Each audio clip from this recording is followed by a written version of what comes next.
Buenas noches, queridos hermanos. Es un gusto estar aquí con todos ustedes. Qué bonito ver un gran número de hermanos y hermanas con ese anhelo de estudiar la palabra de Dios. Estoy muy contento de, de enseñar este diplomado y, y quiero decir, hermanos queridos, que nosotros somos siempre estudiantes. Henry Yanes, su servidor, es un estudiante de la palabra de Dios y quiero felicitarles, así como lo hizo mi hermanito, a cada uno de ustedes por querer y tener ese anhelo de estudiar metodología, prepararse para poder dar buenas clases bíblicas en las iglesias de Cristo, en las escuelas de niños, en las conferencias de mujeres, en las reuniones que visitamos en las casas. El propósito, hermanos queridos, de este curso bíblico o de este diplomado es enseñar la metodología bíblica para que usted pueda usar una buena interpretación de los textos bíblicos para que de esa manera enseñemos de manera correcta la palabra de Dios. Y les quiero pedir, por favor, por lo menos estas 2 o 3 clases que, hermanitos queridos, se esfuercen.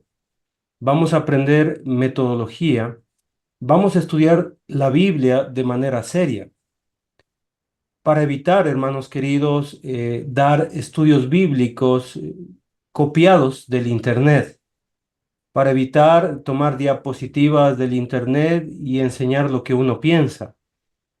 Mediante el estudio cuidadoso de la palabra de Dios, vamos a aprender, queridos hermanos, a entender el significado del texto bíblico y poder transmitirlo. Lo más importante, hermanos, lo más importante cuando nosotros estudiamos la palabra de Dios es ser humildes. Ser humildes, hermanos. Y yo les ruego eso a todos ustedes.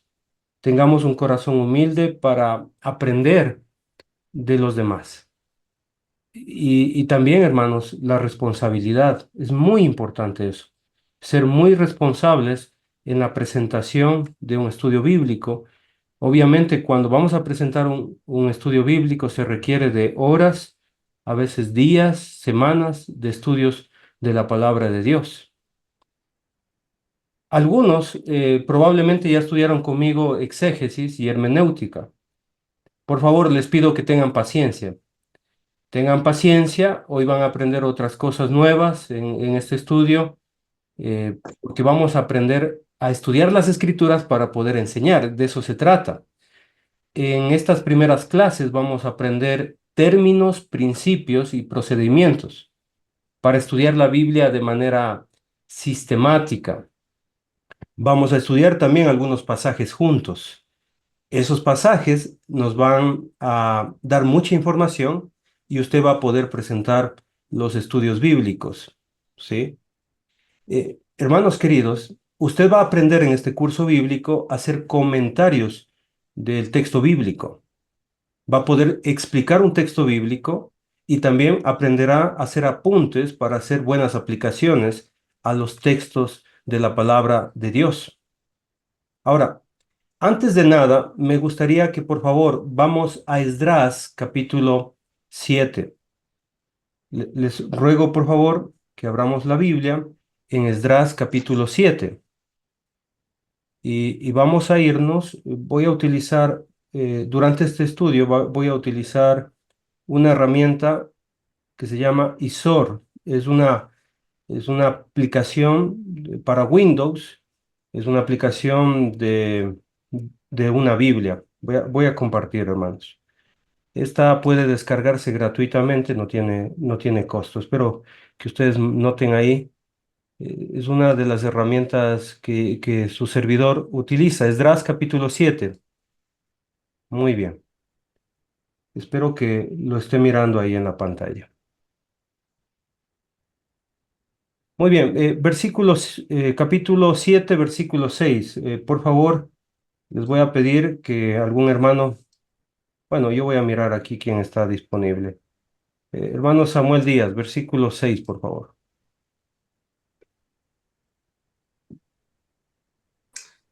Amén, hermanito. Este Esdras subió a Babilonia. Era escriba diligente en la ley de Moisés, que Jehová Dios de Israel había dado, y le concedió el rey todo lo que pidió, porque la mano de Jehová su Dios estaba sobre Esdras. Amén. Muy bien. Nos encontramos con el ejemplo de Esdras. Esdras justamente estuvo en el tiempo de Babilonia, cuando Babilonia conquistó Israel. Y este hombre, primeramente, mira el texto bíblico, era escriba. ¿Esto qué significa? Significa que este hombre era un hombre erudito en la escritura, en la palabra de Dios. Dice ahí el texto, si usted me acompaña, dice diligente en la ley de Moisés que Jehová Dios de Israel había dado. Ahora, una pregunta que debemos hacernos necesariamente en el texto bíblico, hermanos, es ¿para, para quién Dios dio la palabra de Dios? ¿Para quién se dio la ley? Aquí está, mire, la ley. ¿Para quién fue dada? La ley de Moisés que Jehová Dios de Israel había dado. La ley, hermanos, fue dada para el pueblo. Entonces, esto es un indicativo para nosotros de que nosotros debemos utilizar la palabra de Dios, la ley de Dios para su pueblo. Ahora, mire, mire lo que dice el texto, versículo 6 al final, después del punto y coma, y le concedió el rey todo lo que pidió, y dice aquí algo, porque la mano de Jehová su Dios estaba con Esdras. Entonces, tenemos un hombre de Dios llamado Esdras, un hombre preparado, un hombre erudito en las escrituras, que tiene la mano de Dios de su parte. Ahora, vamos al versículo 10. Versículo 10. Empieza el texto diciendo, porque Esdras había preparado su corazón. Ahora, ¿por qué este hombre tiene un corazón así? Versículo 9, por favor. Mire la última frase. Estando él, estando con él la buena mano de Dios. ¿Se dio cuenta? Este hombre tiene a Dios de su parte. Pero ¿qué hace este hombre de Dios? Hace algo para finalmente enseñar la palabra de Dios porque es un proceso, si usted se da cuenta. Versículo 10, por favor, otra vez. Porque Esdras había, número uno, preparado su corazón. Y yo quiero pedirle eso en este curso bíblico, hermanos queridos.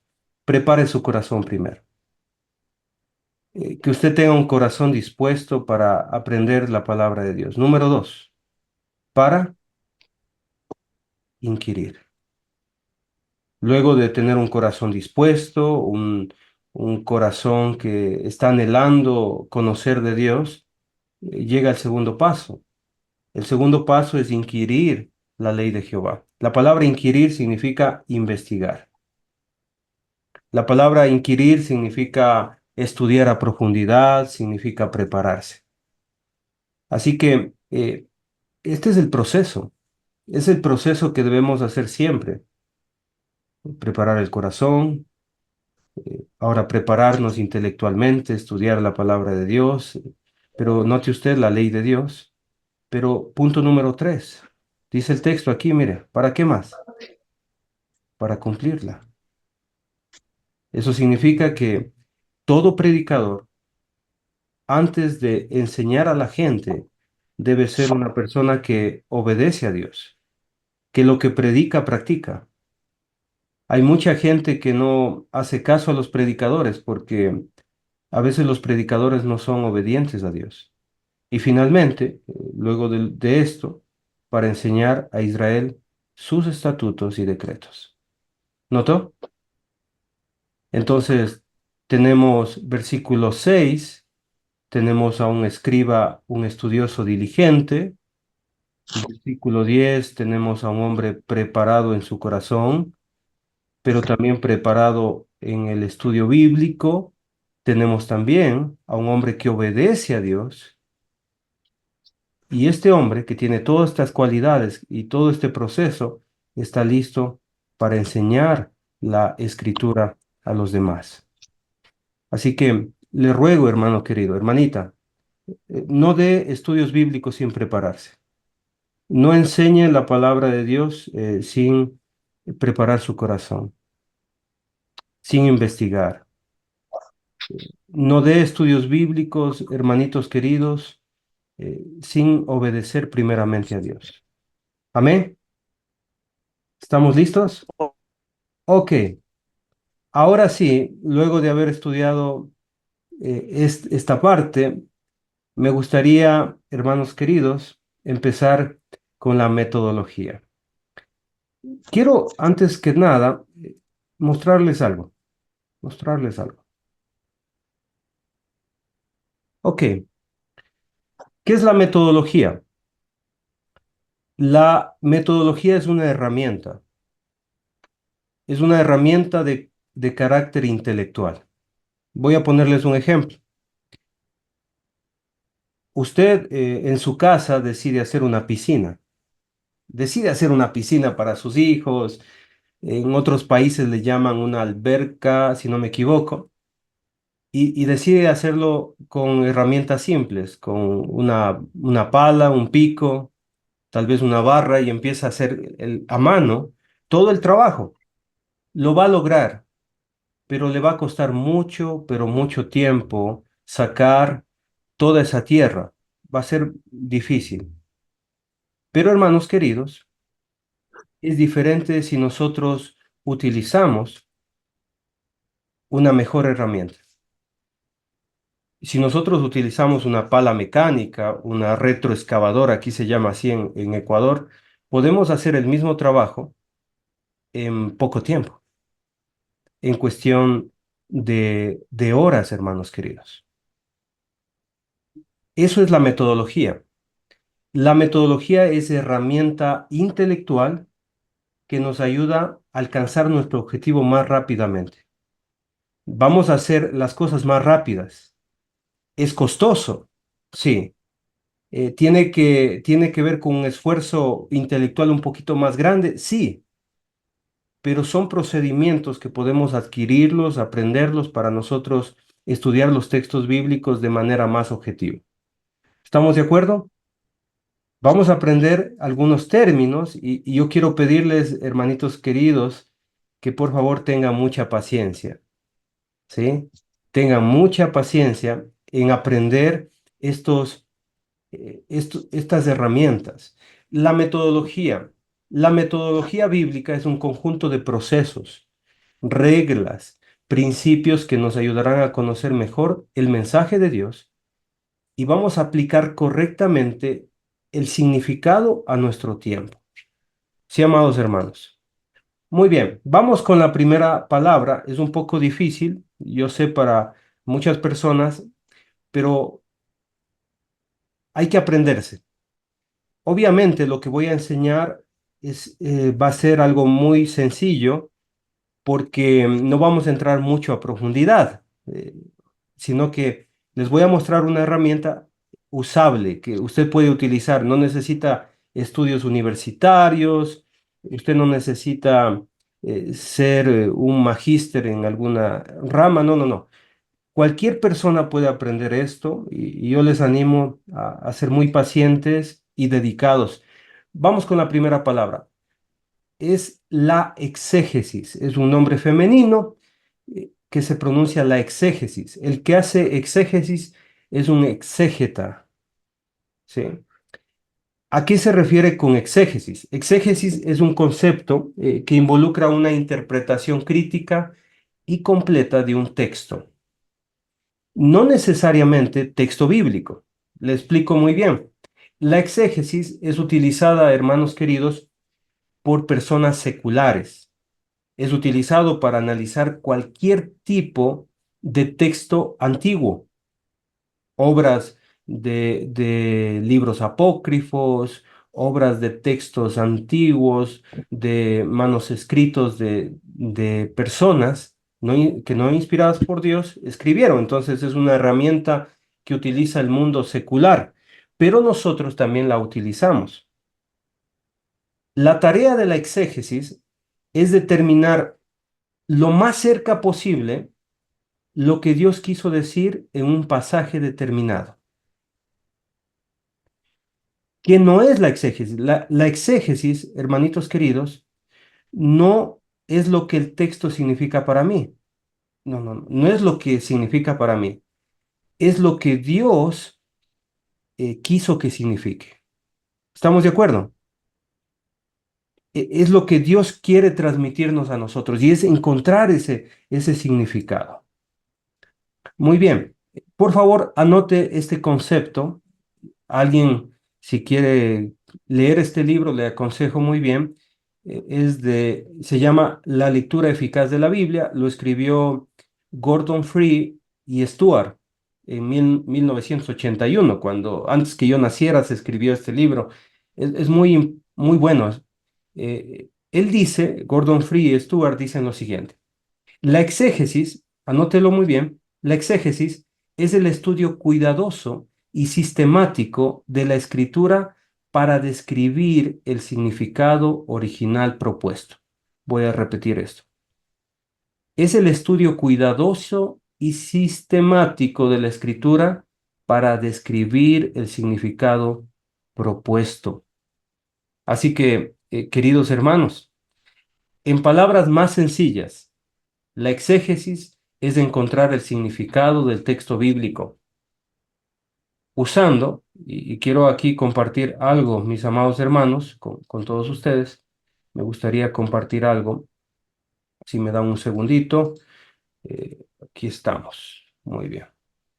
Me permiten un ratito nomás y enseguida les comparto algo. ¿Dónde estamos? Aquí estamos. Muy bien. Aquí está algo muy importante para usted, muy, pero muy importante.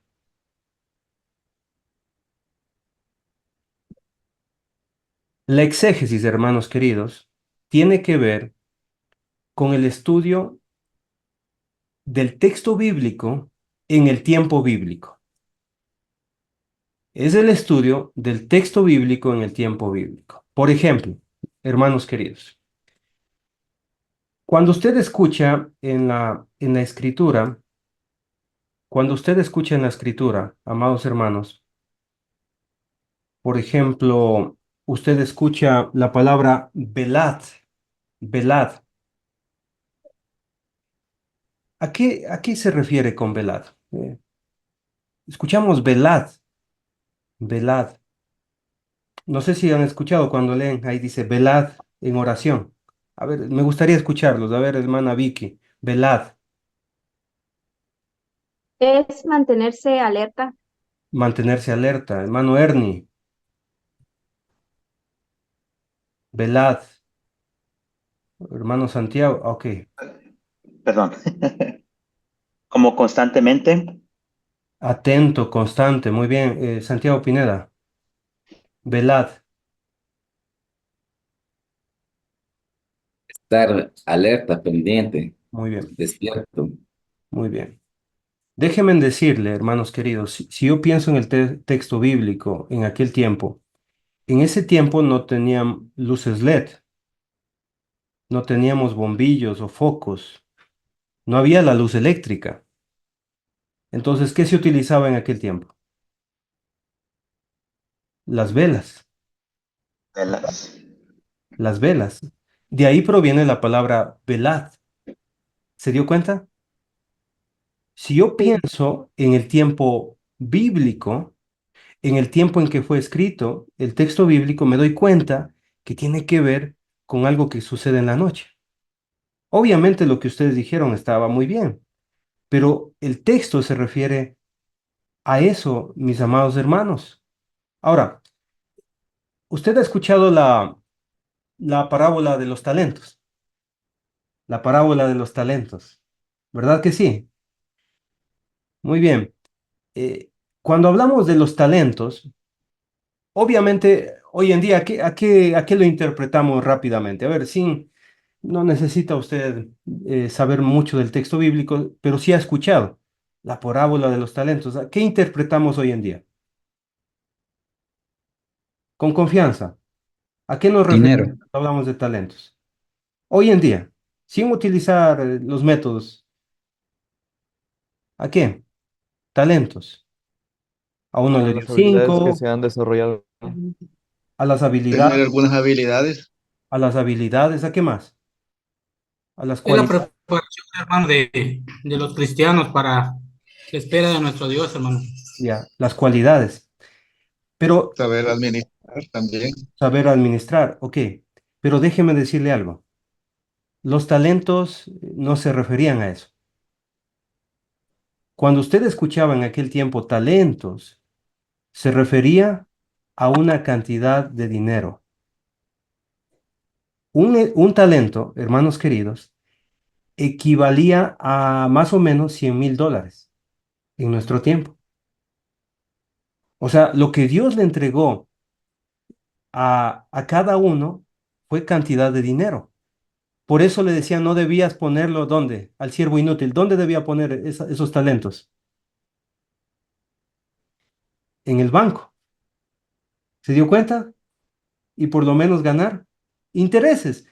No se refería en un principio, hermanos queridos, a, a las cualidades, a las habilidades de las personas, ¿no? Era una responsabilidad económica que el Señor les dio a cada persona. ¿Se imagina? Entonces, cuando yo entiendo el texto bíblico, ¿a qué se refiere? Entonces voy a interpretar correctamente. Lo mismo sucede con la parábola de las minas, por ejemplo. Tiene un significado de responsabilidad, un significado monetario en ese tiempo. Entonces Dios nos da mucho, a eso se refiere, que nos da mucho y debemos administrar lo que se nos da. ¿Estamos de acuerdo? Entonces al que le dio 5 talentos le dio $500,000 probablemente. A eso se refería en su texto original. Así que, hermanos, piensen en los discípulos. Usted no va a pensar en los discípulos como personas tal vez con chaquetas como nosotros, con corbatas. No, no eran así. Eran personas con ropa antigua, con túnicas, con personas que tenían una cultura muy distinta a la que nosotros tenemos. No había relojes. Obviamente, hermanos, no había relojes, no tenían celulares. Eran personas que vivieron donde no había, como en nuestro tiempo, internet ni luz eléctrica. ¿Estamos de acuerdo?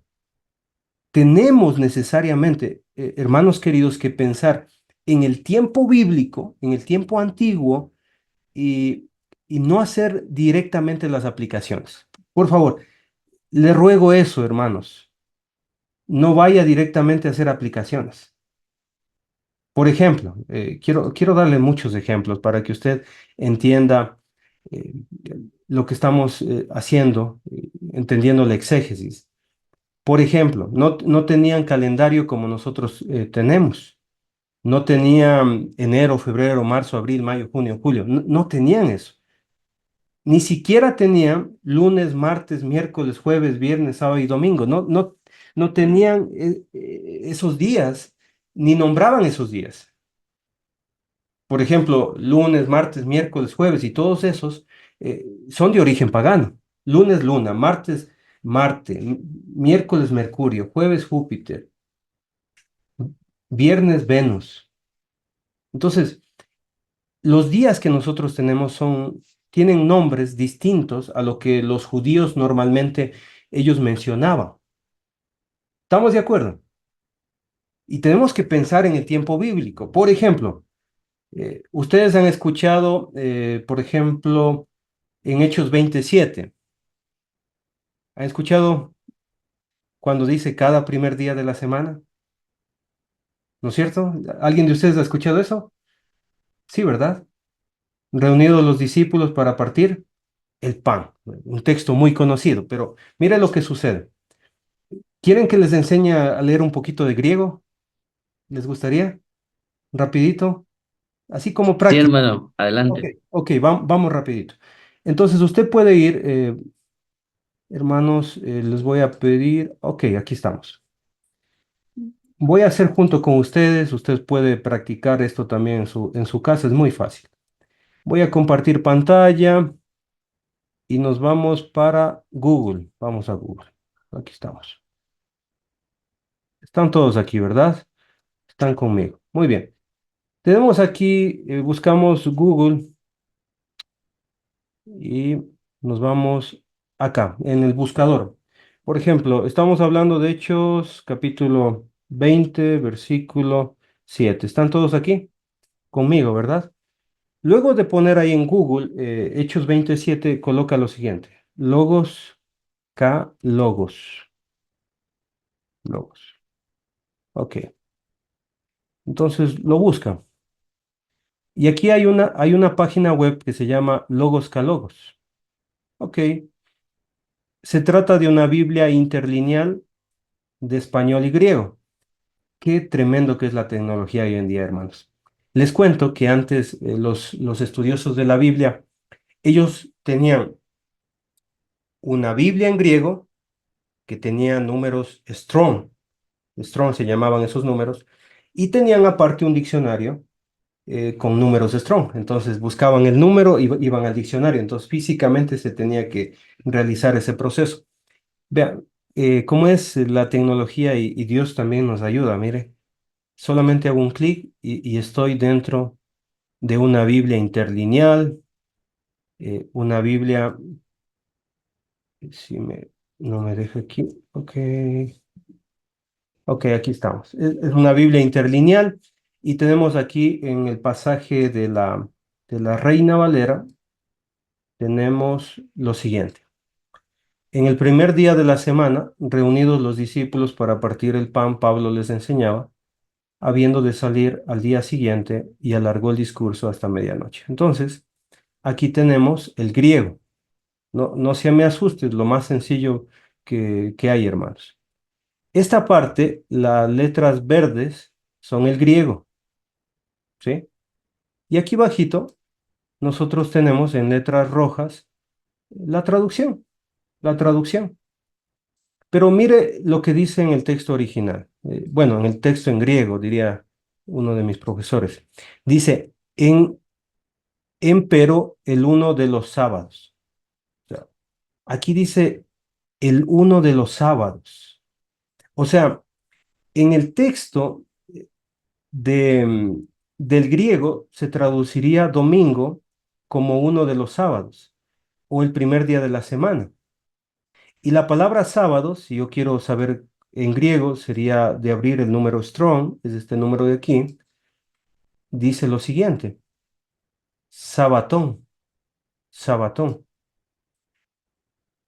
Entonces, mis amados hermanos, para hacerle muy sencillo, los judíos, para decir domingo, decían uno de sabatón. ¿A qué se refiere uno de sabatón? Bueno, es algo muy sencillo de explicar, hermanos.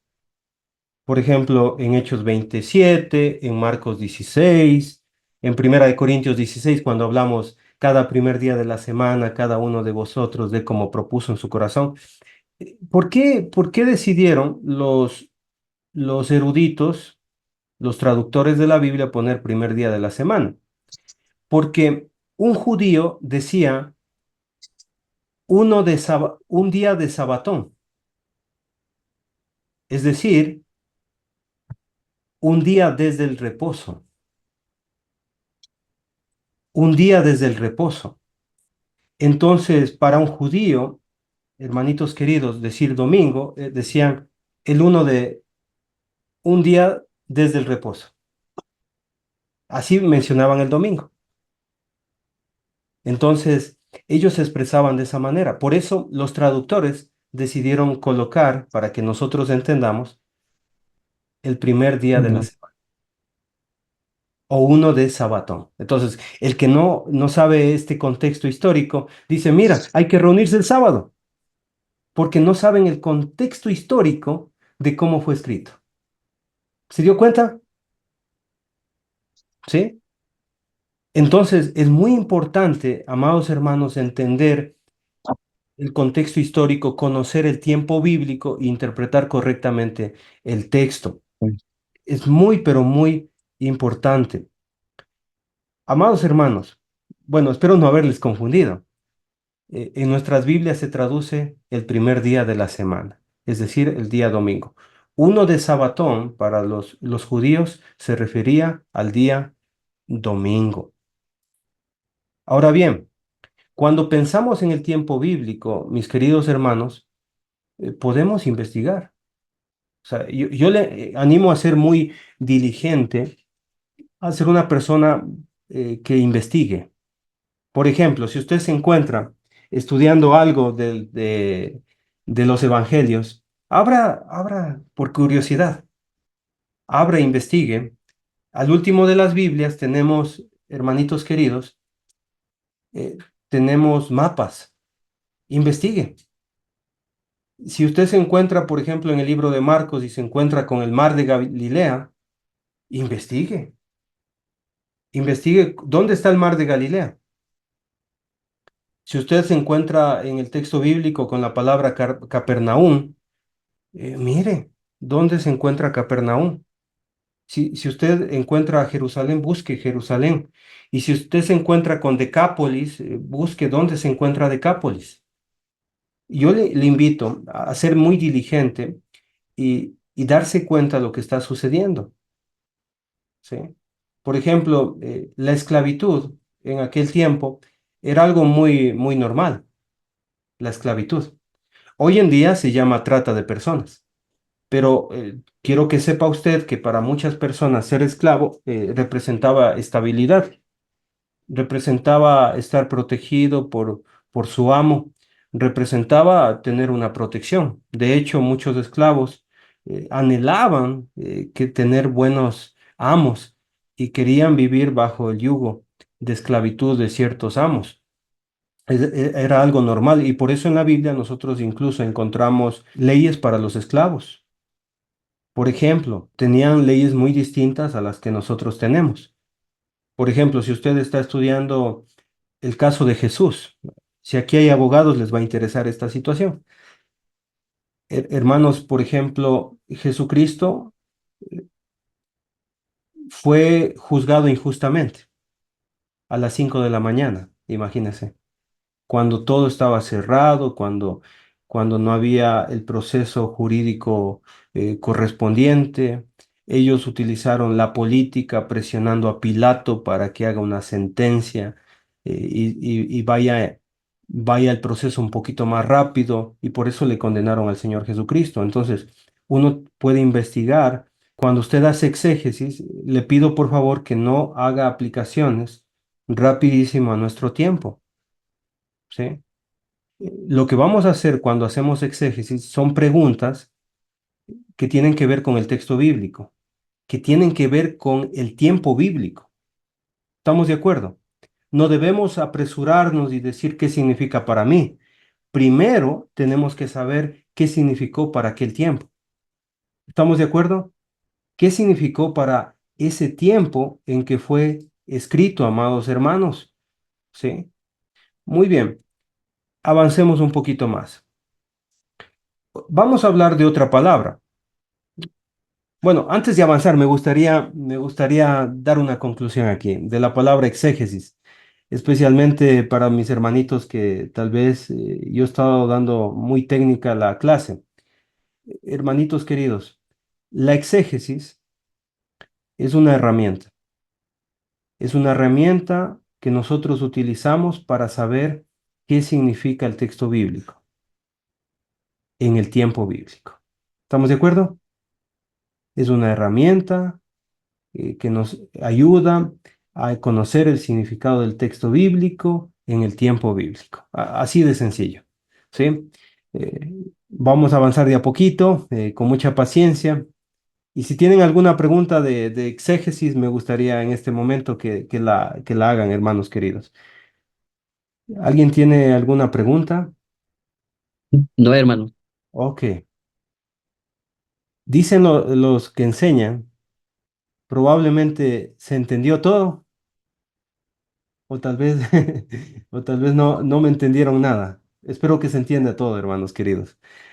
Sí, hermanito, hasta el momento sí se les está entendiendo. Muchas gracias Muy bien, por lo que nos está compartiendo. muy bien, hermanitos. Ahí lo vamos siguiendo, hermano, ahí lo vamos siguiendo. Con respecto al sabatón, en el griego el sábado es mencionado como el sabbat, ¿no? El Shabbat. Ujú. Entonces, un día después ya es como el sabatón. Exacto, Hoy día, por ejemplo, relacionamos el jueves como un viernes chiquito, porque se está aproximando al fin de semana, que es el jueves. Sí, es por poner excelente, ese ejemplo. excelente ejemplo, hermanos. Excelente. Entonces, sabatón sería el ciclo completo de la semana. ¿Estamos de acuerdo? El ciclo completo. Y uno de sabatón sería domingo. O traducido mejor, un día después del sábado. Así sería la traducción más exacta. Entonces, yo les digo porque alguna vez ustedes se van a encontrar probablemente con un sabatista y le dice, mira, aquí dice sabatón. Es un día como sabatón. No, no, no. Es un día desde sabatón, que es muy distinto. Y así decían los, los judíos. ¿Sí?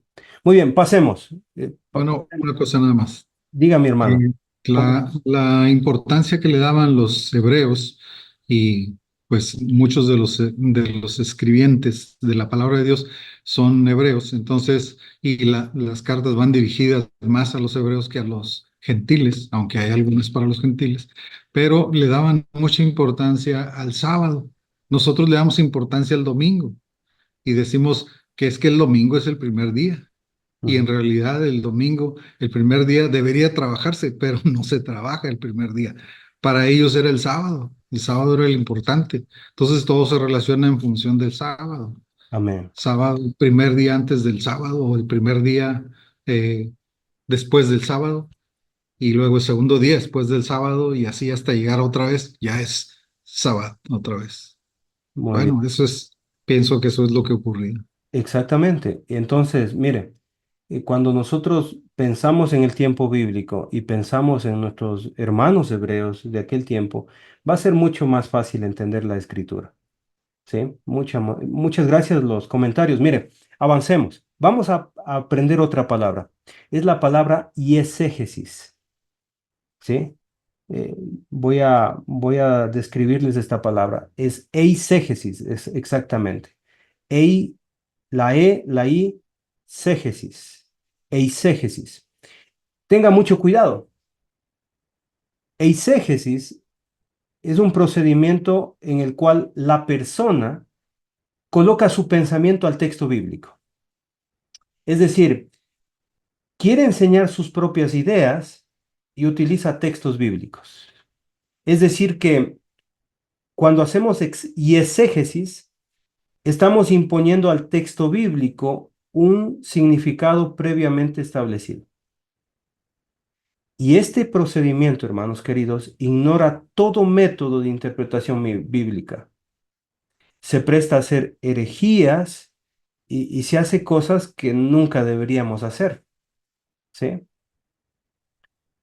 Así que hay que tener pero mucho cuidado con hacer eisegesis. Significa poner ideas preconcebidas al texto y eso nos hará interpretar mal y utilizar mal los textos bíblicos. Por ejemplo, Mateo capítulo 18, versículo 20, hermanos queridos. Porque Porque donde están dos o tres congregados en mi nombre, ahí estoy yo en medio de ellos. Muy bien, ahí están todos, ¿verdad? Muy bien. Porque donde están dos o tres congregados en mi nombre, allí estoy yo en medio de ellos. Generalmente este texto se utiliza para decir, bueno, hermanitos, estamos aquí congregados, entonces el Señor está aquí en medio de nosotros. Bueno, la pregunta ¿es cierto esa doctrina? ¿Es correcto esta doctrina? No, hermanos. No, hermano. Bueno, es correcto que el Señor está en medio de nosotros. Por ejemplo, ahora mismo estamos congregados de manera virtual y el Señor está con nosotros. Pero el texto bíblico no se refiere a estos tipos de reuniones de estudios bíblicos. Generalmente sucede eso, que por ejemplo están en una reunión en una casa y están ahí una familia y el predicador y se dice a veces, aquí estamos dos o tres reunidos, aquí está el Señor. Es cierto, sí, es cierto, tenemos la doctrina correcta, pero no es el texto correcto. El hermano Bob Young decía esta frase, hermanos, es uno de los profesores, creo que enseña en la escuela, aquí en esta escuela de Tijuana, ¿verdad? Tijuana es el nombre de la escuela. Sí, no me equivoco, ¿no es cierto? Él enseña esto y él dice, usted puede estar con la doctrina correcta, pero no con el texto, eh, pero, pero no con el texto correcto. Podemos estar con la doctrina correcta, pero con un texto equivocado. Ahora, vamos nuevamente al texto, a ver qué nos dice, hermanos queridos. A ver, estamos aquí otra vez con la Biblia y aquí está nuestra Biblia. Ok. Porque donde están dos o tres congregados en mi nombre, allí estoy yo en medio de ellos. Entonces, ¿qué debo hacer? Leer el contexto. Le invito a leer unos versículos antes. Versículo 15. Por tanto, si tu hermano peca contra ti, ve y repréndele, estando tú y él solos. Si te oyere, has ganado a tu hermano. Mas si no te oyere, toma contigo a uno o dos, para que en boca de dos o tres testigos conste toda palabra. Si no los oyere a ellos, dilo a la iglesia. Si no oyere a la iglesia, tenle por gentil y publicano. Y mire, en ese contexto, porque donde están dos o tres congregados en mi nombre, allí estoy yo en medio de ellos. ¿Se dio cuenta? Entonces, el contexto no habla de una reunión de la iglesia, no. El contexto habla de un contexto de disciplina. Si su hermano peca contra usted, hermanito querido, usted puede ir y hablar con esa persona. Están dos, ¿sí? Están reunidos en el nombre de Jesús para solucionar un problema, para que haya un cambio, un arrepentimiento, un perdón, y Dios es testigo. Donde están dos o tres reunidos en mi nombre, ahí estaré. ¿Estamos de acuerdo?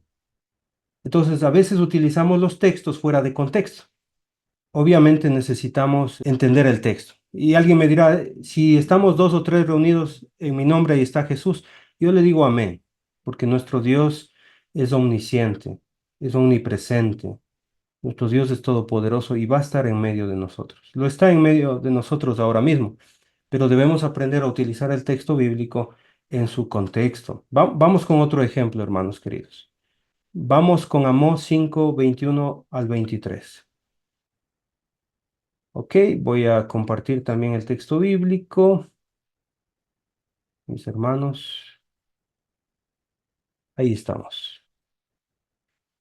Ok, voy a rogarle a un hermanito querido que nos ayude con la lectura. El que lo encuentre primero, hermanos.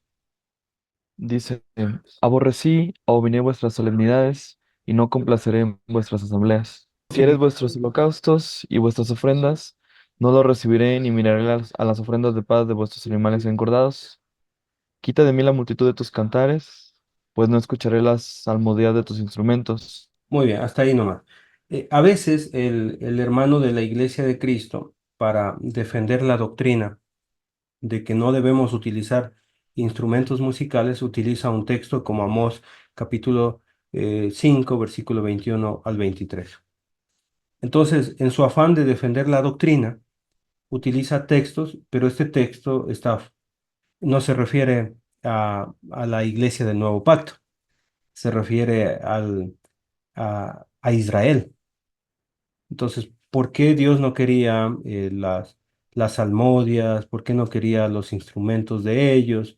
¿Por qué no quería la adoración? Pues en su contexto, versículo 12, hermano querido, ¿me puede leer también? Versículo 12. Porque yo sé de vuestras muchas rebeliones y de vuestros grandes pecados. Sé que afligís al justo y recibís cohecho, y en los tribunales hacéis perder su causa a los pobres. ¿Ok? ¿Se dio cuenta? ¿Por qué Dios no quería los instrumentos, la adoración de los israelitas, incluso los holocaustos? No quería por el pecado de Israel. A eso se refiere. Ahora, usted dirá, pero hermano, la doctrina no debemos utilizar instrumentos. Estoy completamente de acuerdo. La iglesia de Cristo no adora con instrumentos. Entonces, hay otros textos bíblicos, hay otros pasajes que sí nos enseñan cómo debe ser nuestra adoración, como Colosenses capítulo 3 versículo 16. Es muy claro el texto bíblico. Entonces, a veces nosotros utilizamos textos bíblicos y no leemos el contexto. Estamos imponiendo al texto bíblico nuestros propios pensamientos, nuestros propios razonamientos, ahí incluso con buenas intenciones. ¿Estamos de acuerdo? Entonces, hay que estudiar muy bien el contexto y el tiempo bíblico para darnos cuenta y saber qué nos dice el texto bíblico, hermanos queridos. Muy bien, pasemos a otra palabrita. Vamos a utilizar la palabra ahora hermenéutica. Hermenéutica. Rapidito vamos a avanzar con los términos y los procedimientos. Hermenéutica. Esta palabra, hermenéutica, sencillamente significa el proceso de interpretar un texto antiguo. En este caso sería las escrituras sagradas. Cuando se habla de interpretación, hermanos queridos, la hermenéutica es utilizada también en las leyes de cada país, en las cartas magnas, en las leyes que tiene cada país. Entonces, los abogados tienen que hacer un proceso hermenéutico para interpretar los textos de las leyes. Nosotros también podemos utilizar la hermenéutica para interpretar el texto antiguo de las Sagradas Escrituras. ¿Qué significa hermenéutica? Hermenéutica es encontrar el significado de las escrituras, pero en nuestro tiempo. En nuestro tiempo. ¿Estamos de acuerdo? Es aplicar lo que la Biblia enseña a las necesidades de hoy en día. ¿Sí? Y me gustaría otra vez compartirles, mis queridos hermanos, lo que es una imagen para hacer un poquito más gráfico esta enseñanza. Aquí tenemos la hermenéutica. La hermenéutica, tenemos el mundo antiguo, donde fue escrito la palabra de Dios, y tenemos el mundo moderno. Entonces, ¿qué es la hermenéutica?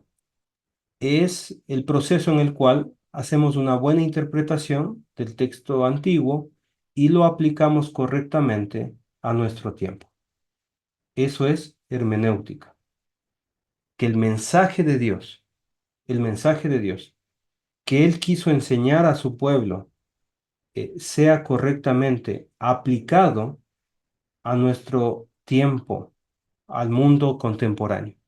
¿Estamos de acuerdo? Espero explicarle de una manera sencilla, hermanitos queridos. A veces la hermenéutica se usa en un concepto más amplio. Incluso se abarca con todo exégesis. A veces se enseña así, hermanos. Eh, pero mi consejo es separar estos dos términos. Primero hacer una buena exégesis para luego hacer una hermenéutica muy buena, ¿sí? Cuando pensamos en el tiempo bíblico, podemos investigar más, hermanos queridos. Y yo le invito, por ejemplo, si usted está haciendo una buena hermenéutica, eh, piense en el texto bíblico, ¿sí? Piense en el texto bíblico, pero también piense en el mundo bíblico. Y luego piense en nuestro mundo. ¿Estamos de acuerdo? Por ejemplo, usted puede tomar un mapa antiguo y usted está, por ejemplo, está estudiando el eunuco, ¿no es cierto? El eunuco era un etíope de Etiopía. Entonces usted mira en el mapa y dice, a ver, este etíope dice que fue desde Etiopía se fue hasta Jerusalén y de Jerusalén volvía, ¿no es cierto? Entonces agarra Google Maps, el mapa moderno que tenemos ahora, las herramientas, y usted calcula la distancia. Y dice, este hombre recorrió tantos kilómetros desde Etiopía hasta Jerusalén y de Jerusalén estaba pasando en el desierto. Y usted puede calcular. Incluso usted puede poner las distancias. De aquí hasta acá, ¿cuánto se demoraba en un vehículo? ¿Y cuánto se demora en bicicleta? Entonces ahí ya puede calcular. Y puede decir exactamente, bueno, un promedio, un aproximado, puede decir las distancias y el tiempo. Y se dará cuenta que este etíope se esforzó para ir a adorar a Dios como 2 semanas viajando. ¿Sí? Entonces es importante hacer ese tipo de investigaciones, mis hermanos queridos, y le va a ayudar mucho. ¿Sí? Todos podemos y también hemos hecho hermenéutica. Sin saberlo, hemos hecho hermenéutica. Por ejemplo, segunda de Timoteo 4:13. Segunda de Timoteo 4:13. ¿Algún hermanito, hermanita que quiera leer? Segunda de Timoteo 4:13.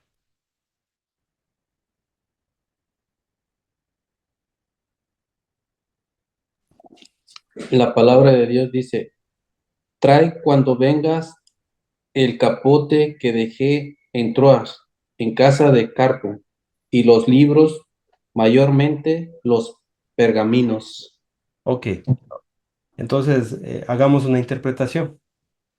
Obviamente no podemos decir a los hermanos, tenemos que ir a traer el capote y tenemos que ir a traer los pergaminos, ¿no es cierto? ¿A quién le dejamos de eso? ¿Para quién le dejamos?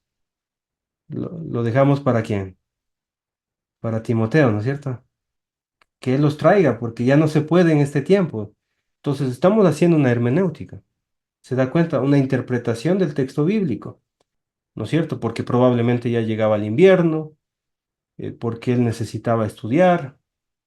Si yo quiero hacer una aplicación a nuestro tiempo, puedo decir lo siguiente, hermanos. Pablo ya estaba en una edad avanzada, lo entendemos. Pablo era apóstol. Pablo tenía manuscritos, tenía pergaminos, tenía estudios, tenía libros. ¿Y qué quería? ¿Qué quería Pablo? Que Timoteo los traiga donde él estaba. ¿Qué nos enseña hoy en día? Bueno, hagamos una aplicación. Aprendemos entonces que si Pablo era un estudioso de la palabra de Dios, aún siendo adulto y aún siendo eh, profesor, maestro, siendo apóstol, él estudiaba, ¿qué debemos hacer en nuestro tiempo nosotros?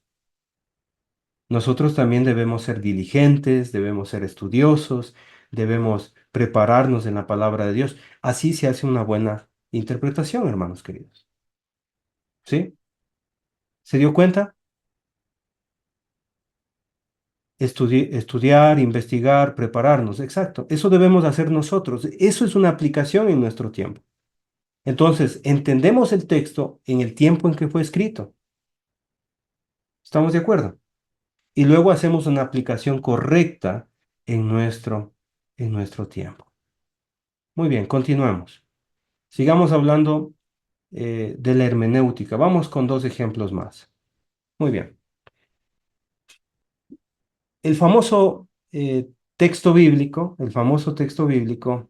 de, del saludo. El saludo en Romanos 16:16. Dice alguien que lo sepa de memoria, en Romanos 16:16. Saludaos los unos a los otros con ósculo santo, y ahí aparece incluso el rótulo que ponen muchas personas en la sala de cultos, de reuniones de la iglesia de Cristo. Os saludan todas las iglesias de Cristo. ¿No es cierto? Ni un varón quiere hacer eso, hermano. Ahora bien, alguien podría interpretar y decir, mire, hermanitos, desde el día de este domingo yo leí Romanos 16:16 todos debemos darnos besos, porque ahí dice que hay que saludarse con ósculo santo, ¿no es cierto? Y todos vamos a darnos un beso. Bueno, primero investiguemos, hagamos una buena exégesis del tiempo bíblico. En aquel tiempo, hermanos queridos, el saludo no es como el día de hoy. O sea, no se daba beso a las mujeres. No se daba beso a las mujeres. Era una cultura muy cuidadosa de eso, sino que los saludos, los besos eran entre hombres. Primero un cachete, luego al otro cachete, entre varones. Y a las mujeres probablemente nunca se lo hacía porque era un irrespeto al marido o al padre de familia. Entonces, hermanos queridos, ¿a qué se refiere entonces? Se refiere, si nosotros lo interpretamos hoy en día, que cuando nos saludemos en la iglesia de Cristo, debe ser un saludo respetuoso, un saludo santo, un saludo como lo haga en su cultura, pero santamente. ¿Estamos de acuerdo? ¿Sí? Tenemos que investigar el tiempo bíblico, darnos cuenta y no hacer malas interpretaciones. Muy bien. Sigamos avanzando. Sigamos avanzando. Ya estamos una hora estudiando, hermanos queridos, el método. Espero que no estén cansados. De a poquito vamos avanzando, ¿ya? De a poquito. Vamos a hacer, hermanos queridos, una diferencia entre la exégesis y la hermenéutica para poder tener un buen entendimiento.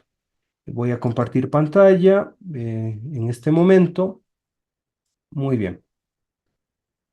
Denme un segundito. Ok. Diferencias entre la exégesis y la hermenéutica. Muy bien, les voy a pedir por favor alguien que lea la primera diferencia. Alguien de ustedes, el que quiera. La exégesis sirve para encontrar el significado original del texto bíblico. En cambio, la hermenéutica ayuda a encontrar el significado del texto bíblico para nosotros. Muy bien. ¿Se dio cuenta? La exégesis nos ayuda a encontrar el significado original del texto. Pero la hermenéutica nos ayuda a encontrar el significado del texto bíblico que ya lo tenemos, pero para nosotros. Segunda diferencia, alguien más que lo quiera leer. La exégesis se centra en el tiempo en que fue escrito el texto. La hermenéutica empieza desde el tiempo en que fue escrito y lo aplica a nuestro tiempo. ¿Se dio cuenta el tiempo? La exégesis se centra en el tiempo antiguo, pero la hermenéutica empieza desde el tiempo antiguo y lo va aplicando a nuestro tiempo. Siguiente diferencia, por favor. La exégesis se preocupará en la cultura, época, moneda, geografía, etcétera, del tiempo del texto bíblico para analizar el texto y dar el significado original.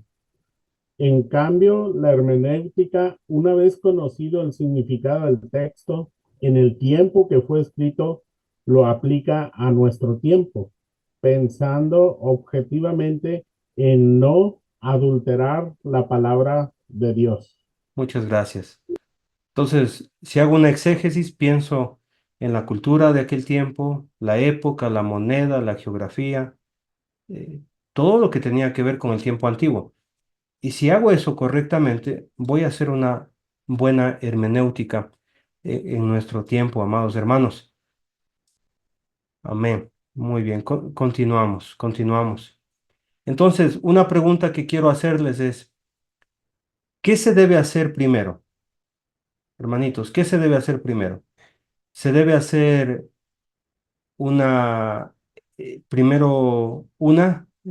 me gustaría escucharlos. ¿Qué se debe hacer primero? Una exégesis.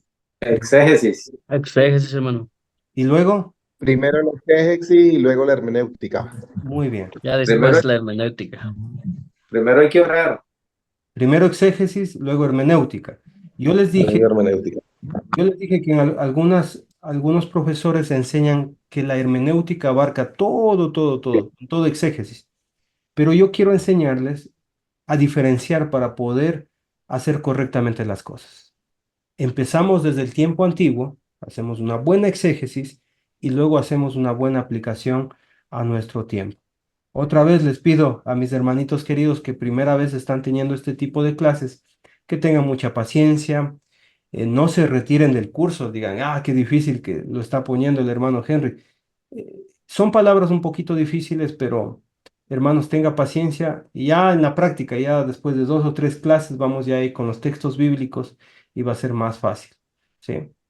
Entonces, hermanos queridos, ¿alguna vez usted hizo las siguientes interpretaciones y usted dijo, lo que el Señor quiere enseñarnos hoy es, bueno, eso es hermenéutica. Lo que el Señor quiso decirnos hoy es lo siguiente. Creo que los corintios tenían diferentes problemas que los nuestros y nosotros tenemos este problema y vamos a enseñarlo de esta manera, ¿sí? Pero yo quiero decirle algo, pocas personas hacen exégesis, pocas personas interpretan el texto en su tiempo. Voy a mostrarles otra diapositiva, hermanitos, otra rapidito aquí, para que usted lo entienda de una manera más didáctica. Así sería, este es el proceso, para que lo anote, lo escriba por ahí. Primero hacemos una buena exégesis en el tiempo bíblico, luego hacemos una hermenéutica, aplicamos el texto bíblico a nuestro tiempo, sin adulterar el texto, ojo, sin adulterar. Y finalmente, como paso número 3, hacemos homilética. Esta palabra ya lo vamos a enseñar, qué significa homilética. Y les ruego a mis hermanitos queridos que primera vez están en un curso de estos, no se desanime. No es tan difícil, son 3 palabritas nomás difíciles. Y luego ya se pone muy fácil, hermanos. ¿Qué significa homilética? La palabra homilética viene de 2 palabras griegas que significan básicamente reunión para conversar. Reunión para conversar. Homilitecus significa. Pero bueno, esta materia tiene que ver con el estudio de un sermón, que tiene que ver con el discurso bíblico. Entonces se trata de que usted aprenda en sencillas palabras, a aprender a elaborar un bosquejo y poder enseñarlo, presentarlo a la congregación, a un grupo de personas. Probablemente en el futuro podemos estudiar homilética con ustedes. Sería muy interesante también saber homilética o de manera sencilla, obviamente. Entonces, exégesis, hermenéutica y finalmente tenemos la homilética. Muy bien, vamos a utilizar otra palabrita y es la palabra contexto. Contexto. ¿Qué significa la palabra contexto? La palabra contexto es una palabra muy utilizada en lo secular. No sé si usted ha estado en las entrevistas mirando ahí la televisión y de repente sucede algo impactante, ¿no? Hace poquito estuvimos en las Olimpiadas de los Juegos del Mundo. Muy interesante lo que sucedió ahí. Entonces, las personas, dice, en este contexto, nosotros nos damos cuenta de que la atleta o el participante, entonces, ¿qué es contexto? ¿Qué es contexto? Si usted ve una entrevista en la radio o en la televisión, usted se dará cuenta de que dice, muy bien, le dice el periodista, para que usted se ponga en contexto. ¿Ha escuchado esa palabra? Contexto.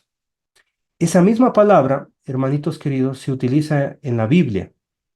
El contexto, amados hermanos, tiene que ver con lo que se está hablando, con lo que se está hablando alrededor. Ejemplo bíblico. Mejor vamos a los ejemplos bíblicos.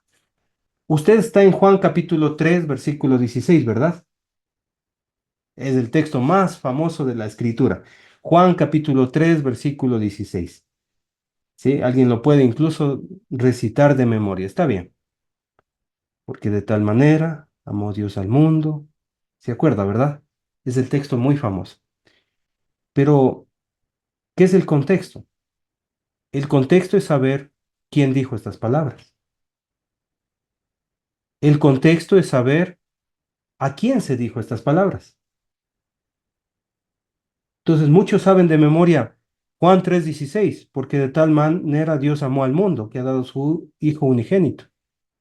Pero no todos saben quién dijo, ¿no es cierto?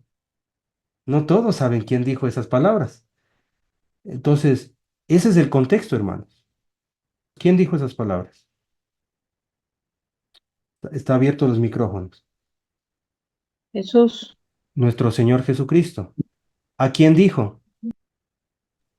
A Nicodemo. Mundo.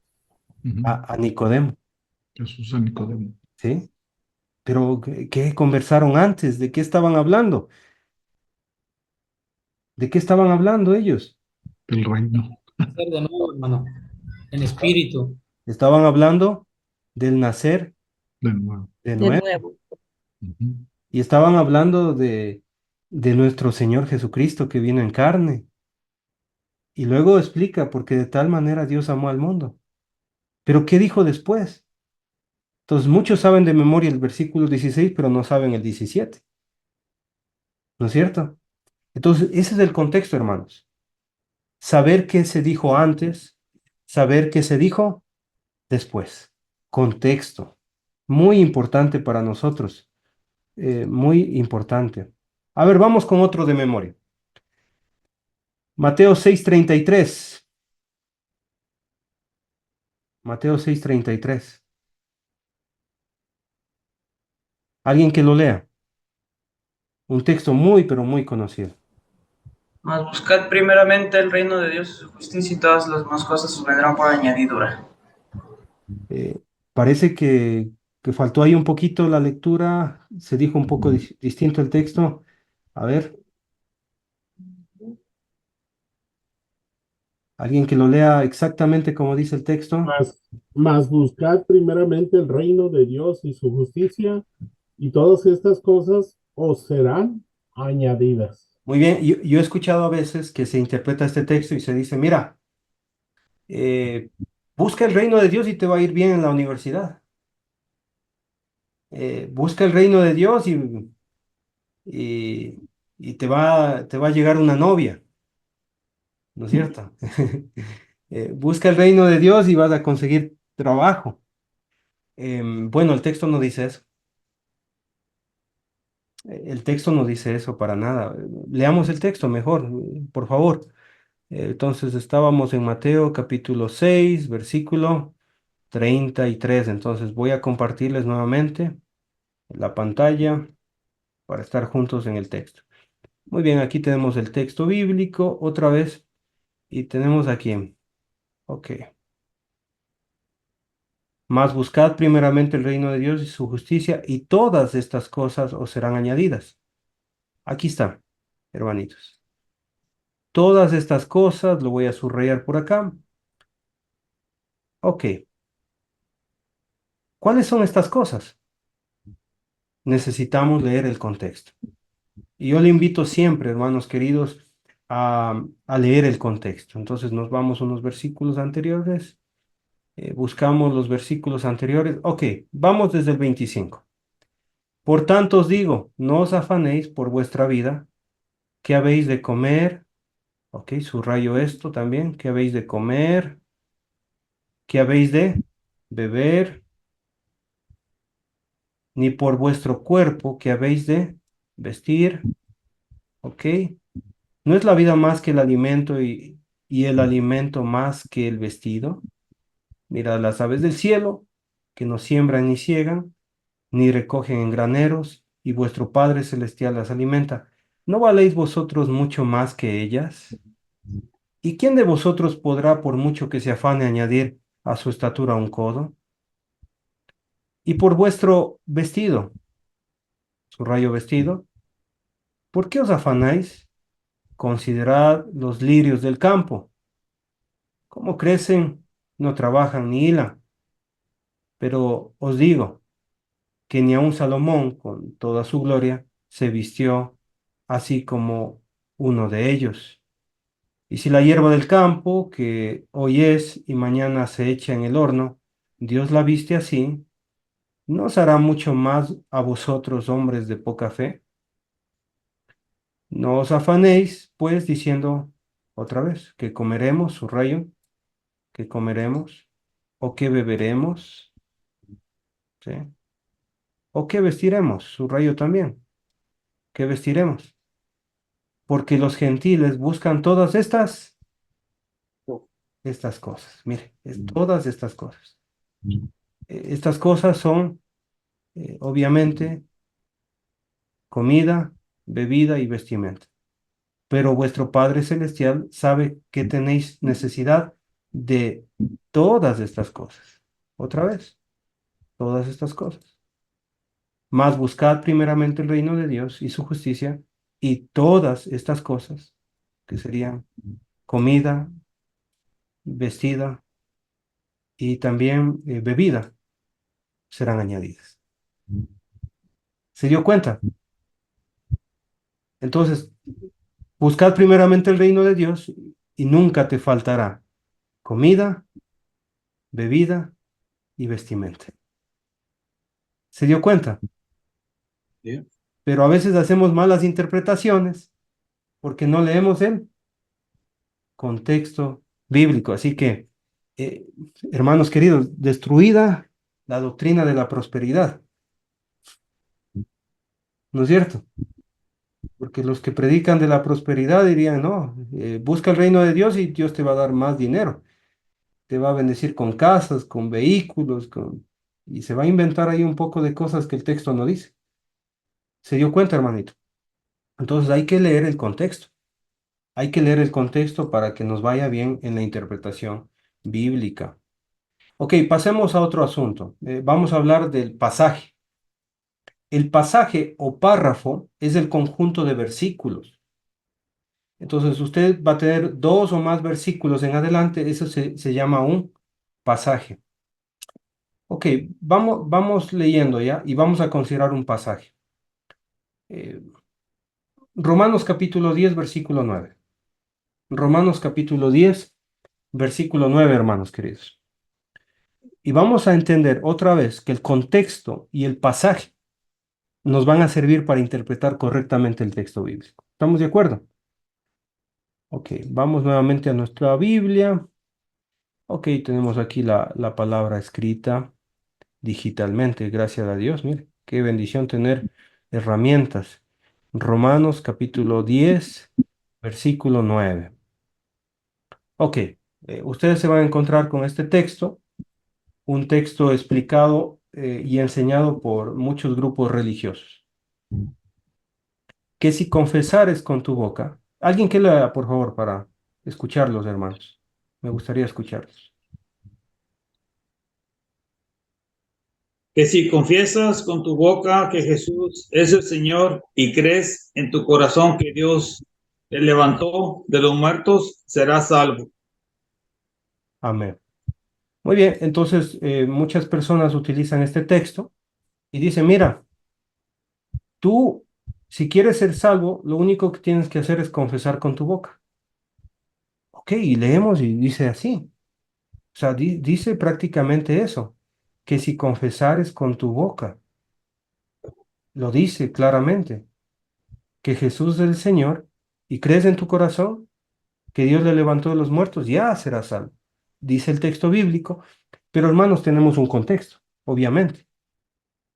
Entonces tenemos que seguir leyendo y tener paciencia, mire, porque con el corazón se cree para justicia, pero con la boca se confiesa para salvación. Me está explicando la idea. Continúa la idea. Pues la escritura dice, todo aquel que en él creyere no será avergonzado. Ok, nos encontramos entonces que no es solo confesión. Aquí nos encontramos con creer. Versículo 12. Porque no hay diferencia entre judío y griego, pues el mismo que es el Señor de todos, es rico para con todos los que le invocan. Tiene que ver también con invocar. Muy bien. Seguimos leyendo. Porque todo aquel que invocar el nombre del Señor será salvo. Entonces tiene que ver con invocar. Estamos avanzando en el estudio bíblico, entendiendo ¿A qué se refiere el texto bíblico? Verso 14. ¿Cómo pues invocarán a aquel en el cual no han creído? Otra vez nos encontramos con la palabra creer. ¿Y cómo creerán ¿Y cómo creerán en aquel de quien no han oído? Oh, nos encontramos otra palabra. Nos encontramos con oír. ¿Y cómo oirán sin haber quien les predique? Ok, nos encontramos con la predicación. Muy bien, seguimos avanzando. Verso 15. ¿Y cómo predicarán si no fueren enviados? Nos encontramos con otra palabra, enviados a predicar. Como está escrito, cuán hermosos son los pies que anuncian la paz de los que anuncian las buenas nuevas. Ok, nos encontramos con las buenas nuevas, que es el Evangelio, y versículo 16, mas no todos obedecieron al Evangelio. ¿Se dio cuenta? Pues Isaías dice, Señor, ¿quién ha creído a nuestro anuncio? Entonces, hermanitos queridos, ahora sí entiendo el texto bíblico. ¿A qué se refiere? Se refiere a que personas son enviadas a predicar el Evangelio, las noticias de la paz. La gente tiene que oír, la gente tiene que creer, también tiene que confesar, pero necesariamente la gente tiene que obedecer. ¿Se dio cuenta? Entonces, ahí puede hacer un jaque mate usted a alguien que diga que solamente hay que confesar. ¿Cómo lo hicimos? Simplemente leyendo el texto bíblico, ¿sí? Leyendo el contexto. ¿Se dio cuenta? Entonces no necesita usted decir, no, pero en este otro pasaje dice esto. No, no, no. Usted tiene ahí el texto. Usted tiene el texto y usted con el texto puede enseñar a las personas correctamente. Amén. Estamos todos ahí, ¿no? Amén. Otro ejemplo. Sí, ¿no? Vamos con más ejemplos. Ahora sí, yo creo que en la práctica es más fácil utilizar la exégesis, ¿verdad? Porque en los términos a veces nos confundimos, decimos, qué difícil los términos. Pero creo que en la práctica es más fácil explicar, hermanos. Ok, vamos con Filipenses 4:13. Un texto muy conocido. Alguien dirá, yo conozco ese texto. Filipenses 4:13. Otra vez, vamos acá. Filipenses capítulo 4, versículo 13. Ok.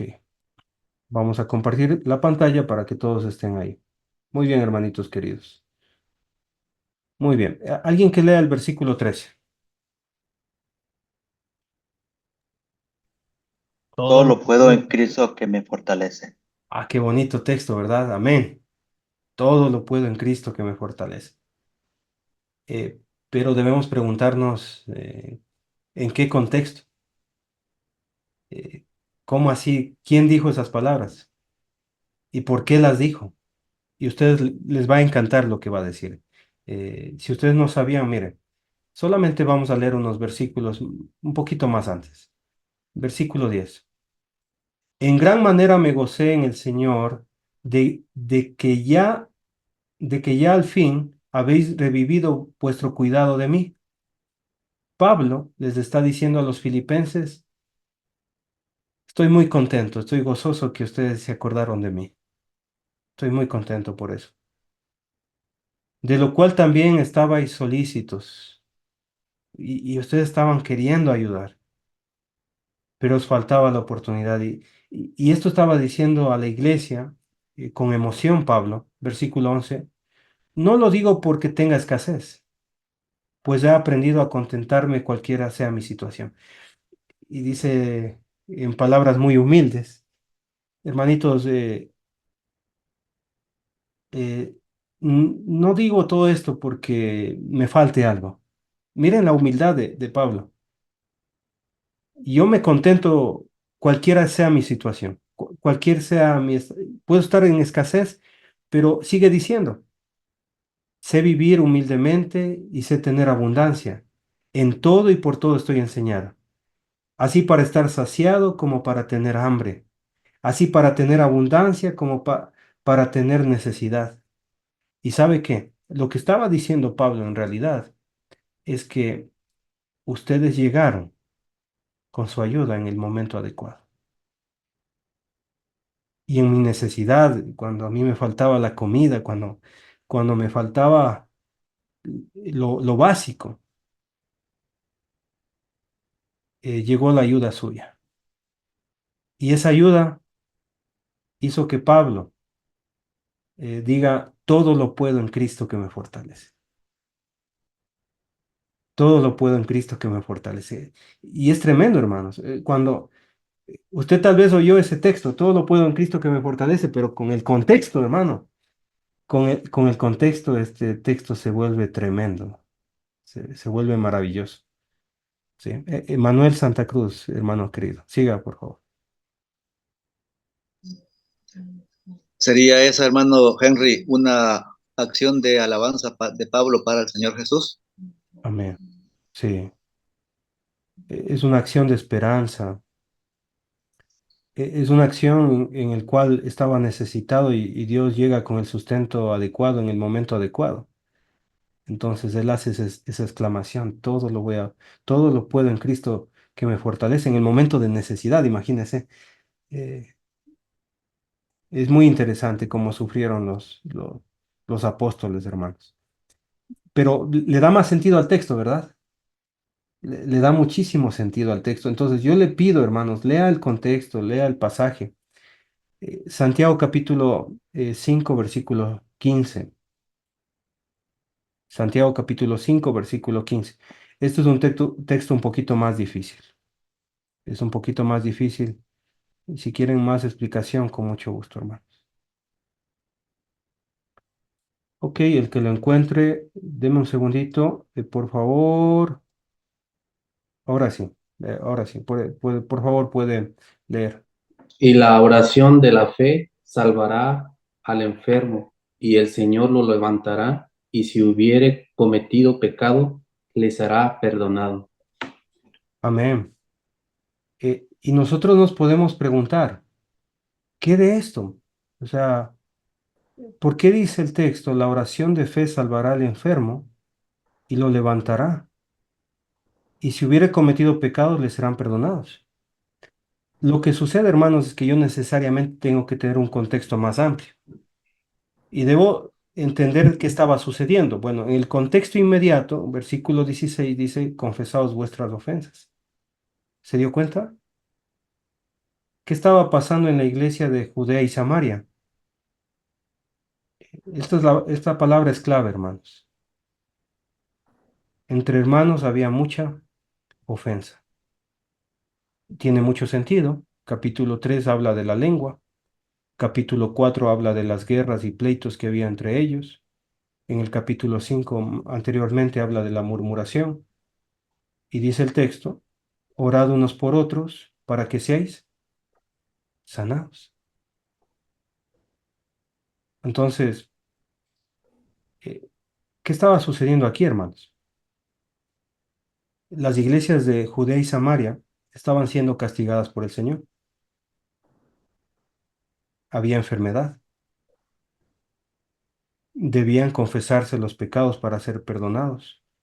Incluso había casos especiales que estaban tan enfermos que debían intervenir los pastores de la iglesia. Debían ir los pastores, orar por ellos y para que ellos sean curados. Incluso sus pecados serían perdonados. ¿Se dio cuenta? Entonces, el contexto me ayuda a entender qué estaba sucediendo en realidad en ese tiempo. Y podemos hacer, obviamente, tremendas aplicaciones para nuestro tiempo, hermanos queridos, pero tenemos que continuar. Un poquito hablemos de la limitación del pasaje y luego continuamos. Le terminamos ahí la lección, ¿les parece? Gracias por no desconectarse y estarse hasta el último, hermanos. La limitación del pasaje es muy importante. Por ejemplo, vamos a Romanos capítulo 12. Usted encontrará, por ejemplo, en Romanos capítulo 12, encontrará esto, hermanos. Va a encontrar un título. Aquí dice deberes cristianos, ¿no es cierto? Usted también tiene así. vamos a otra versión, a ver cómo lo dice. Dios habla hoy, no tiene títulos, ni Jerusalén. NBI sí tiene títulos, mire, ellos pusieron sacrificios vivos. Entonces, este título, esto lo ponen las editoriales. Entonces, las editoriales de la Biblia colocan estos títulos. Muy bien. Si yo digo en este momento, eh, está dando mucho calor, hace mucho calor. Entonces, así que me voy a retirar el saco o el abrigo. ¿Eso qué significa? Así que, hermanos queridos, significa que aquí no empieza la idea. ¿Se dio cuenta? Aquí no empieza la idea, en el versículo 1. ¿Dónde inicia la idea? En el capítulo 11, versículo 36. ¿Alguien que lea el 36, por favor? 11:36, por favor.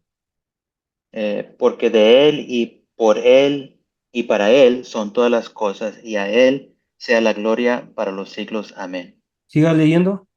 Así que, Así que, hermanos, os ruego por las misericordias de Dios que presentéis vuestros cuerpos en sacrificio vivo, santo, agradable a Dios, que es vuestro culto racional.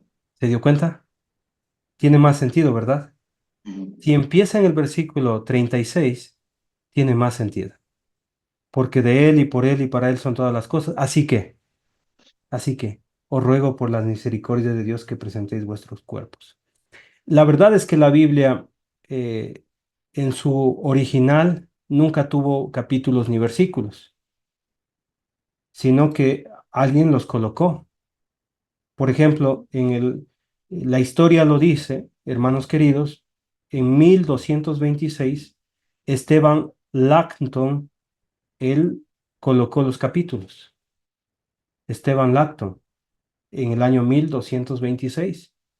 En el año 1555, Robert Steiny, él colocó los versículos. O sea, no había cuando la Biblia se escribió, no había capítulos ni versículos, sino que es algo reciente, hermanos. ¿Sí? Bueno, no tan reciente, 1200, 1500, para nosotros ya sería hace muchos años, pero en sus principios no tenía capítulos ni versículos. Y ustedes, por ejemplo, no le ven al apóstol Pedro diciendo, a ver, ¿qué dice en Isaías capítulo tal, versículo tal? No, nunca lo dice, simplemente dice, Isaías dijo, ¿no es cierto? Entonces, bueno, hermanitos, yo creo que lo vamos a dejar hasta aquí. Yo creo que es mucha información. Eh, Recuerde que esto está grabado. El hermano va a enviar el link y usted puede repasar durante toda esta semana, repasar, repasar. Y si tiene preguntas, por favor, escríbame. Ahí está el WhatsApp, está mi nombre y con mucho gusto, hermanos. Con mucho gusto puedo responder sus preguntas. Si expliqué muy técnicamente y no me hice entender, hágame saber para yo explicarle individualmente. Puedo tener esa paciencia para hacerlo, hermanos queridos. Y les voy a tener una tarea. ¿Quieren tarea o sin tarea? ¿Sí? Con tarea, hermano. Con tarea. Ah, bueno, gracias al hermano que dijo tarea. Vamos a darles una tarea. Yo les voy a enviar un cuestionario y ustedes van a responder ese cuestionario, ¿ya? No es obligatoria la tarea. Nunca voy a calificar las tareas, hermano, la verdad. Pero es para que usted repase, estudie y usted tenga buenos conceptos, ¿sí? Hoy hemos aprendido metodología bíblica. Espero haber sido muy claro. Entonces, hermanitos, vamos a dejarlo hasta aquí la clase. No sé si alguien tiene alguna pregunta. El próximo martes continuamos con metodología. Va a ser un poquito más fácil. Hermano Henry, Mande. nomás una pregunta, no la tiene que contestar ahorita, de pronto para otra. Una pregunta es, esos detalles de conocer cómo era la cultura en ese tiempo, que es una buena manera para buscar, ¿verdad? Para aprender, tú sabes, hacer nuestra búsqueda, cómo es la mejor manera para aprender eso. Bueno, hay algunos métodos. El primero, yo les recomiendo siempre leer el contexto. A veces no sabemos a qué se refiere. Leemos el contexto y, ha sido esto. Por ejemplo, ustedes escuchan la palabra cántaros y dice, ¿a qué se refiere? ¿A qué se refiere? Y seguimos leyendo. Ok, se refiere a aquello. A veces las diferentes traducciones también nos ayudan, porque en otras traducciones va a ser más explícito y va a utilizar una palabra más entendible. Pero a veces necesitamos ir un poquito más a profundidad. Entonces, necesariamente necesitamos ir a libros, necesitamos ir al internet y hacer una investigación. Investigación, hermanito. Así que el estudio bíblico a veces dura unas horas, a veces dura días, hermano, y a veces podemos incluso, para facilitarnos las respuestas, yo les recomiendo preguntar a hermanos que ya han tenido experiencia, entonces ellos nos van a guiar más fácil. Vamos a ahorrar mucho tiempo. De hecho, su servidor Henry Yanes, cuando no entiende algo, pues yo me acerco a los que me han enseñado la palabra de Dios, a otros predicadores, le digo, ¿qué piensas del texto? ¿A qué se refiere? Pregunto a los profesores, hay personas que saben mucho, entonces hay que hacer preguntas simplemente a veces, a las personas que más saben. Pero muchas gracias, Ernie, gracias por esa pregunta. ¿Alguien más quiere Gracias, hermano. preguntar algo? ¿Cuál fue la tarea? Yo les envío Ok, el cuestionario al grupo de WhatsApp. muy bien, gracias. Con Muchas mucho gusto. gracias por la clase. Sí, hermanos. ¿Alguien más? Ok. ¿Alguien más quiere preguntar? Muy bien. No sé si alguien toma las fotografías de aquí de todos nosotros para tener un... Sí, hermano, ya las tomé. Yo creo que hay que tomar las fotografías para saber quién aguanta hasta el final, el curso bíblico. Y ojalá todos nos quedemos hasta el final, hermanos.